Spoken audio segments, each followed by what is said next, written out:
Hello दोस्तों, कैसे हो आप सब। आई थिंक आप लोग हमारी इस वीडियो को एंजॉय कर रहे होंगे। आज मैं आपके साथ डिस्कस करने वाला हूँ बैलेंस शीट की कुछ इन्फॉर्मेशन। जब आप बैलेंस शीट बनाने के लिए जाओ तो आपको केवल एक ही चीज़ का ध्यान रखना है, एसेट साइड वही सारी चीज़ें लिखनी है जहाँ से मुझे पैसे आ सकते हैं। फॉर एग्जाम्पल, अगर मैं बिल्डिंग से पैसे अगर हमारे पास एक बिल्डिंग है तो कल मैं अगर उसे सेल कर दूं तो मेरे पास उससे पैसे आ सकते हैं। फर्नीचर है, उसको सेल कर दूं तो पैसे आ सकते हैं।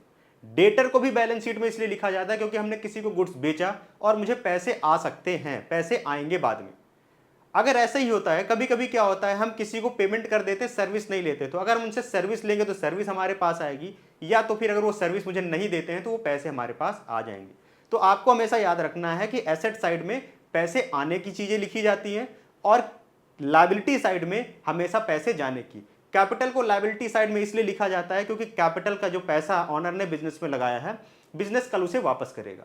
बैंक लोन इसलिए लिखा जाता है क्योंकि बैंक लोन का जो पैसा, जो बैंक से लोन लिया है फर्म ने, वो पैसा वापस करेगा। आउटस्टैंडिंग एक्सपेंसेस को क्यों लिखा जाता है? क्योंकि पैसा जो आ रहा है, जो हमने सर्विस ली हुई है और उसमें पैसे नहीं दिए, वो पैसे हमारे पास से जाएंगे। तो बैलेंस शीट बनाते समय केवल इतना वर्ड याद रखना है कि अगर जो पैसा हमारे पास आ सकता है, जिन भी चीज़ों से, जिन भी लोगों से, वो सब एसेट साइड में लिखे जाएंगे, और जिन भी लोगों को पैसा मुझे वापस करना है, जिन जिन चीज़ों को पैसा मुझे वापस करना है, वो हमेशा लायबिलिटी साइड में लिखा जाएगा। ऐसे ही वीडियो के लिए बने रहिए हमारे साथ और फॉलो कर लीजिए।